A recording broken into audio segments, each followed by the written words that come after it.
घूमने के बहाने आएंगे, उस समय उनकी सेवा करने का तुम्हें सौभाग्य प्राप्त होगा, दर्शन करने का सौभाग्य प्राप्त होगा। आप सोचो, एक ऋषि कब कह जब पूछा सबरी ने अपने गुरु पतंग ऋषि से कि गुरुदेव मुझे बताइए कि राम कब तक आ जाएंगे, तो बैठे उन्होंने अपनी आध्यात्मिक ऊर्जा से देखा। उन्होंने कहा देखो अभी तो महाराज दशरथ की शादी नहीं हुई है, थोड़ा शादी होने दीजिए, फिर शादी होने के बाद सबसे बड़ी रानी से राम पैदा होंगे। आप सोचो अभी पैदा नहीं हुए, लेकिन उनकी भविष्यवाणी पहले से भारत का ऋषि कर रहा है और कह रहा है राम जरूर आएंगे और तुम्हारी मुक्ति का माध्यम बनेंगे। इतनी सबरी के नाम पर जो भी भोजनालय बन रहे हैं अयोध्या में बन रहे हैं, राम भक्त। भारत की परंपरा इसी कृतज्ञता को ज्ञापित करने के लिए, और इसीलिए जब हमें अवसर प्राप्त हुआ, हमने प्रधानमंत्री जी की अनुकंपा से जब गाजीपुर जनपद को मेडिकल कॉलेज मिला तो हम लोगों ने कहा कि इसको महर्षि विश्वामित्र को समर्पित किया जाए, क्योंकि पहले ऋषि हैं, महाराज गांधी के पुत्र हैं, पहले ऋषि हैं जिन्होंने आतंकवाद को पहचाना था और आतंकवाद का जवाब कैसे दिया जाना चाहिए। भगवान राम का संकल्प उस अभियान में सदैव एक नई प्रेरणा प्रदान करता है।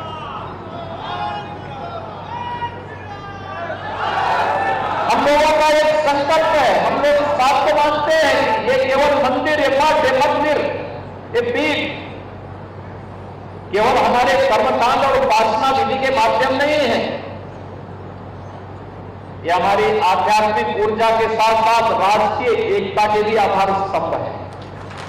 देश को एकता के सूत्र में बांधने के माध्यम भी, जब समाज में जाति के नाम पर बांटने की एक दुष्प्रचार किया जा रहा हो, दुष्प्रवृत्ति पैदा हुई हो, अपने स्वार्थ के लिए देश को नुकसान पहुंचाना, अपनी परंपरा को कोसना, विरासत को अपमानित करना, महापुरुषों के प्रति अपमानजनक टिप्पणी करना, यह राजनीतिक स्वार्थों के लिए भी और साथ साथ स्वयं दूसरों के बहकावे में आकर के भी, तब ये उत्तरदायित्व तो हमारे मठ मंदिरों के ऊपर आ जाता है कि वह फिर से राष्ट्रीय चेतना को जागरूक करने के लिए उस अभियान को आगे बढ़ाएं, जो हर भारतीय के मन में राष्ट्रीयता का भाव पैदा कर सके, उन्हें एकता के सूत्र में बांध सके। क्योंकि मैं बार बार इस बात को देखता हूं, क्या उठा करके देखिए, जब भी हम बटे थे तो कटे थे,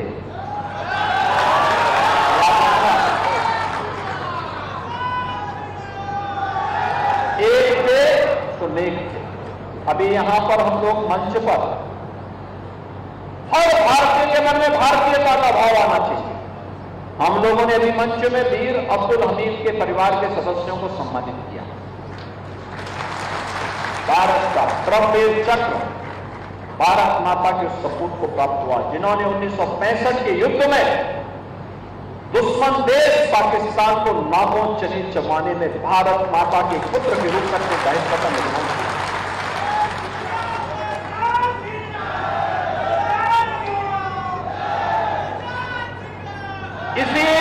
इसी जनपद का सौभाग्य है, इस जनपद में महावीर चक्र विजेता पांडे जी के परिवार के सदस्यों को भी अभी हमने मंच पे सम्मानित किया। और देश के अंदर सर्वाधिक सैनिक देने वाला गांव गहमर भी इसी जनपद में है। सर्वाधिक हर नागरिक को इससे गौरव की अनुभूति करनी चाहिए कि हम इस जनपद में हैं तो देश के लिए सर्वाधिक सैनिक देता है एक गांव।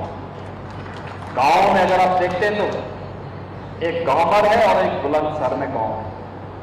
बहनों और भाइयों, ये हमारा राष्ट्रीय दायित्व बनता है और उस दायित्व के लिए हम लोग हमेशा भगवान श्री कृष्ण की इस वाणी को, उनके उस उपदेश को अपने जीवन का हिस्सा मानते हैं कि परित्राणाय साधूनाम विनाशाय च दुष्कृताम्। सज्जनों का हर हाल में संरक्षण होना चाहिए।